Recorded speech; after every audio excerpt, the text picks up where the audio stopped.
Good Friday morning, everyone, and welcome into today's daily Bible reading for March the 10th.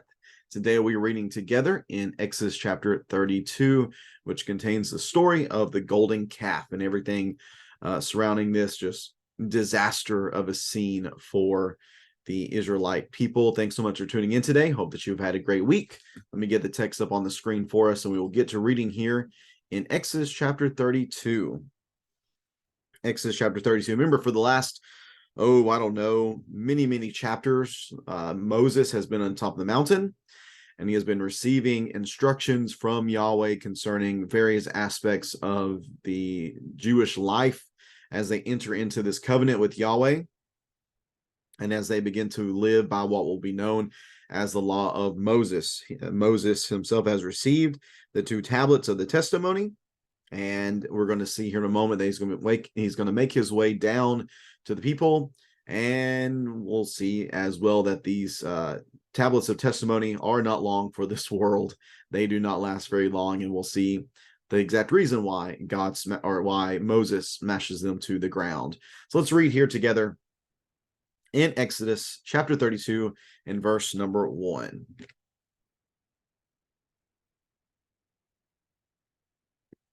Exodus chapter 32, verse number 1. When the people saw that Moses delayed in coming down from the mountain, they gathered around Aaron and said to him, "Come, make gods for us who will go before us, because this Moses, the man who brought us up from the land of Egypt, we don't know what has happened to him."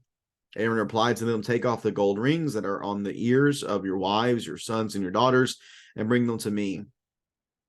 So all the people took off the gold rings that were on their ears and brought them to Aaron. He took the gold from them, fashioned it with an engraving tool, and made it into an image of a calf.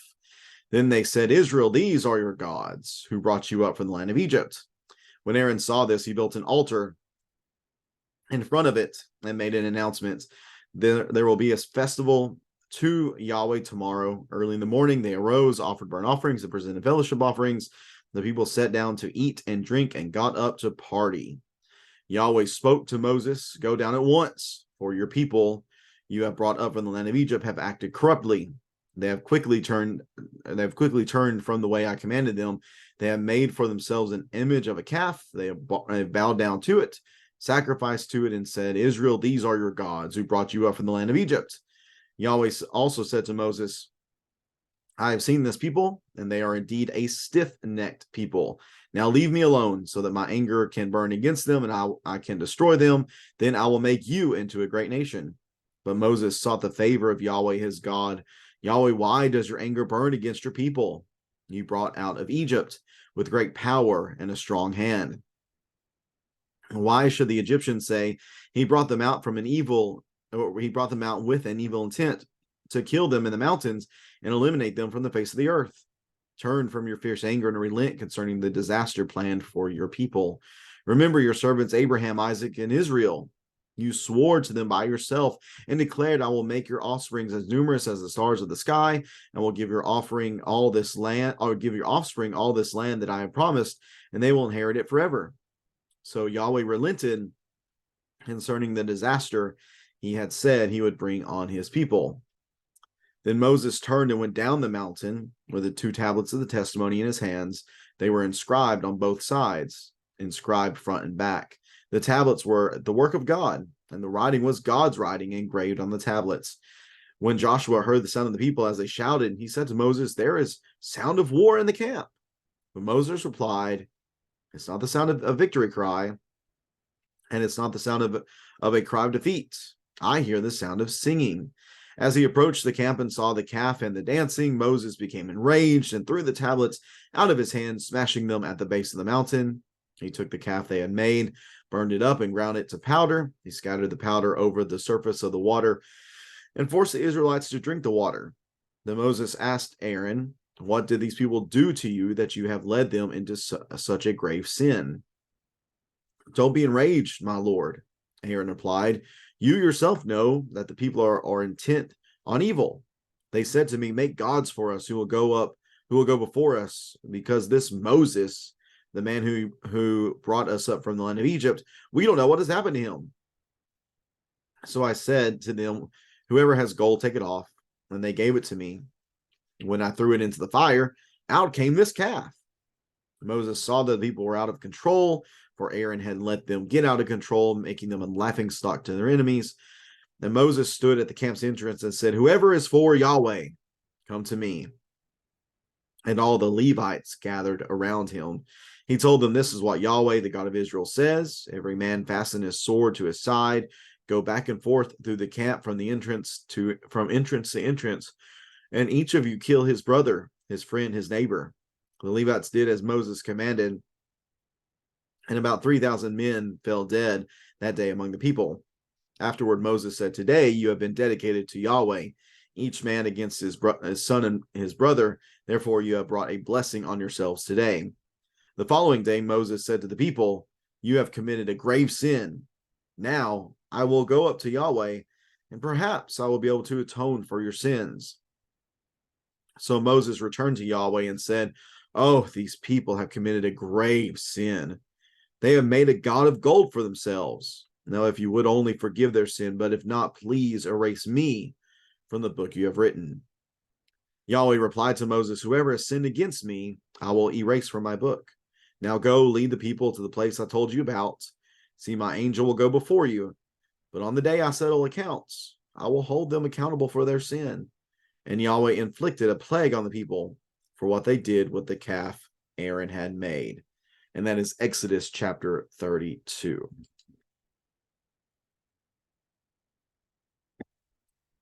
So much of what has taken place within the story of the Exodus so far is, man, it's really almost undone here about what takes place in chapter 32. And it really comes out of nowhere, doesn't it? And really, all the events that take place here, they kind of come out of nowhere because, again, for the last several chapters, we've seen this conversation between Moses and Yahweh delivering these instructions concerning the tabernacle and the priesthood and so on and so forth. And bam, out of nowhere, the people lose their minds. They lose their minds. The text says that they gathered around Aaron. To us, that seems like a pretty innocuous thing, but the Hebrew that underlies the text makes it clear this is a hostile approach. It seems to be that the people are either in a moment of rebellion, they're in a moment of panic, or they're in a moment of impatience. And perhaps the language here used even would lead us to understand that they are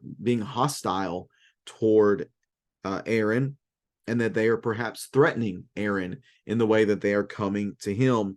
And they're coming to him concerning the fact that their connection between them and Yahweh, their representative, the one who has been mediating before them, he's not around. This Moses, almost a term of derision. This Moses, the one who's been representing us before God, he's gone, and we don't know where he is, and what are we to do? Aaron says, "Well, take off your gold, and we'll do something about this." Now, I've been trying to figure out if what has been, I'm pretty sure if I'm reading this correct and understanding that at this point, Moses has not been back down to the people and relayed to them all of the instructions concerning the tabernacle and such. That seems to be the case. If that is the case, then as we're reading this, we should read it, I think, with the understanding that really what's happening is that everything that Moses has been receiving from Yahweh concerning the tabernacle and everything, it's being turned on its head by Israel here in this moment. Because he takes this gold, which, again, so much of the tabernacle complex was to be constructed with gold and overlaid with gold. It would have been a very beautiful thing. But they take gold here, or at least Aaron takes the gold, he fashions it into a calf, and this calf is then presented as, "These are your gods who brought you up from the land of Egypt." Now, I don't think that this is them saying that this is the actual God. It's not Yahweh who did the Exodus, but it's this God here in this calf. I don't think what's going on here. I think that this is a representation now for Yahweh. Remember, the one who had been representing the Moses, he's gone. He's AWOL. So what are we going to do? Well, we'll use this calf as a representation for Yahweh, a pagan representation of Yahweh. Calves and different bovines were very common representations of various pagan gods. So here is this pagan representation of God. God's presence would have been with this calf.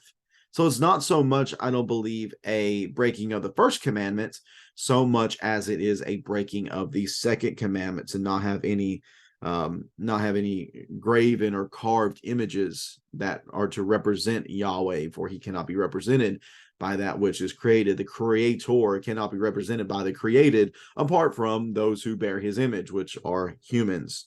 So again, with all this that takes place, Aaron, and I think we can see the connection here, that there's still an acknowledgement of Yahweh, because they go on from here and they say they're going to have a festival to Yahweh tomorrow.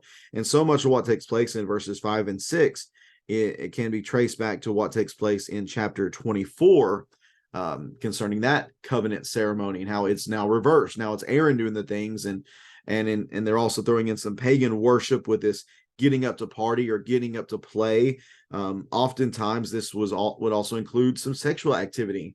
Again, very paganistic in flavor, what is taking place here within this particular chapter. And all this then, verses 1 through 6, all this is really reversing the previous 31 chapters and just messing up everything that Yahweh has done for the people. And of course, we could assume rightly that Yahweh's very upset.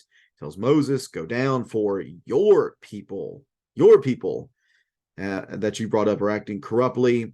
They've turned aside already. They made for themselves this golden image. They're bowing down to it. They're sacrificing to it. And he says, you know what? They are indeed a stiff-necked people. That is a bovine reference. That's bovine terminology in the Hebrew language. They are a stiff-necked people. Therefore, leave me alone so my anger can burn against them and I can destroy them. Then I'll make you into a great nation. You know what, Moses, I'm going to start over with you. You are going to be the new Abraham. Then we'll start all this over with you. It's not that God is reneging on his covenants. No, he's just going to basically fulfill it through Moses now at this point. So God is still faithful to his covenants.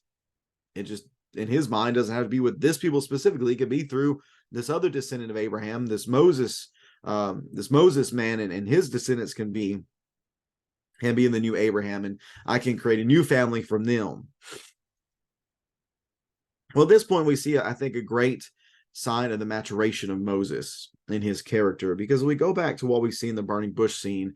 He's just saying, no, I don't want to do this work. I don't want to intervene. I don't want to do this. I don't want to do that. And now Moses is taking a step forward, and he's really mediating on behalf of the people. He's imploring Yahweh to reconsider and change his mind. You know, you brought them out of Egypt with the strong hand and the mighty works. And if you do this, all the Egyptians are going to say, well, he just brought them out so that he can destroy them. He failed, and this and that. Well, remember, Yahweh, remember your servants Abraham, Isaac, and Israel. You swore to them by yourself and declared, thou will make your offspring as numerous as the stars of the sky, and will give your offspring all the land I promised, and they will inherit it forever.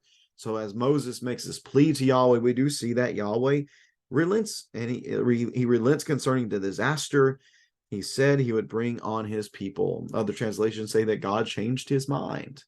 It's interesting that language is used. Maybe God here is just described in anthropomorphic. I think that's the way you pronounce that word. He's describing human characteristics here for us to be able to understand what exactly is taking place here. I don't think any of this denies the sovereignty of God. He still does as he wishes. He just is listening here to the imploring of his hand-selected servant Moses, and he responds well to what Moses lays out before him. So Moses, he's going down, though. He's going down to take care of the situation. He has the 2 tablets of the testimony in his hands. And here's the detail that's mentioned here. They were inscribed on both sides, inscribed front and back. The tablets were the work of God, and the writing with God's writing. The writing was God's writing engraved on the tablets. And you know what? Once he gets down, he's going to smash those things. He's going to smash them. Why? Because he sees these people as not worthy of the law. They were not ready to receive these laws. They were not ready to act upon these laws. Moses is very, very upset, takes the golden calf, burns it up, grinds it into powder, total annihilation. He scatters the powder over the surface of the water and forced the Israelites to drink the water. This is very strange, isn't it? Maybe there's a connection here with what we see in Numbers chapter 5, which is this stipulation: if a husband believes his wife has been unfaithful, then he can take her before the priest, and they can get some water and put some dust from the tabernacle into the water, and she drinks it. And if she's innocent, nothing will happen. But if she's guilty, her stomach will swell up and her womb will shrivel, and that would be a sign of her unfaithfulness. Maybe that's what's going on here. Maybe that's the connection. This is what's going on behind the scenes, because after this, later on, the Levites are going to step up, because Moses is going to say, hey, if anyone's still with the Lord, come to me. The Levites show up. He says, you're going to go throughout the camp from entrance to entrance and slaughter people. Maybe those people, the ones who need to be slaughtered, were the ones that maybe responded in that way. Maybe there was some sign from them drinking the water with the gold in it that signified them as being those who had led and participated in this rebellion. Not really sure, but there was a great massacre on that day, and it's on this day that the Levites were dedicated to Yahweh. Now, there's interaction between Moses and Aaron that takes place, and Aaron, he just offers up weak excuses. Don't be mad at me. These people are not good. They wanted a god, and so I said, give me the gold. I threw it into the fire, and out came this calf. It's just ridiculous. Now, some writers think that there might be a miraculous element going on here. I don't exactly buy that, I don't think. I think that's just a weak excuse from Aaron. He's not seen always to be the best leader. Later on, him and Miriam are going to have a real snafu with trying to take over Moses' authority. Again, that doesn't go very well. So Aaron is definitely not above reproach here in this situation. So the following day, Moses then, verse 30, he says, hey, you've committed grave sin. You're in big trouble. I'm going to go try to atone for you, and you better hope that it works out. So Moses goes to Yahweh. He goes back up the mountain and says, they've committed a grave sin. Please forgive them. And if you won't forgive them, then erase me from the book you have written. It seems to be the book of life. The book of life, many think of in regards to those who are righteous before the Lord. Some think the book of life is literally being the book of life. So, hey, if you want to atone for their sin, then just kill me, and I will take the place for the people. Again, Moses showing his mediating care for Israel, again, showing a great progression in character from where we saw him back in chapter 3. Well, the Lord replies to Moses. Yahweh says, whoever sinned against me, I will erase from my book. Maybe we've seen that already in some ways. Maybe the plague, as mentioned later on, is referring back to what the Levites did. Maybe it's something else that's going on. We're not entirely sure. But Moses, keep on keeping on. Keep marching forward. My angel will go before you. But on the day that I settle accounts, I'll take care of this. Those are the people who were wrong. Those who interacted with Aaron, with the calf that Aaron had made, I will hold them accountable. And here's really Yahweh recognizing that both parties are at fault for this. It wasn't just the people. It wasn't just Aaron. They were working in concert and collaboration together and committed this grave sin and brought great reproach upon the people here in this moment. It was just a absolutely ridiculous story where so much of what Yahweh has done just seems to be ignored and just thrown to the side in order for them to pursue whatever they want to pursue. And of course, a lot of this, I think, would be results of the influence of the pagan people upon Israel. Yet here in this moment where they're going to be delivered everything that would keep them from being like the pagans, they revert back to paganistic ideologies. And unfortunately, again, it leads to a great punishment they have to experience here in this moment. Yet it will be something that they would remember moving forward, the cost of rebelling against Yahweh. I appreciate so much you tuning into this reading on this Friday. Hope that you have a great rest of your Friday. If you have any questions or comments, please feel free to leave those in the comments section below, and hope you will join in tomorrow again as we read together from Exodus chapter 33. Exodus chapter 33 will be our reading for tomorrow, Saturday the 11th. Hope you will tune in then. Take care. God bless.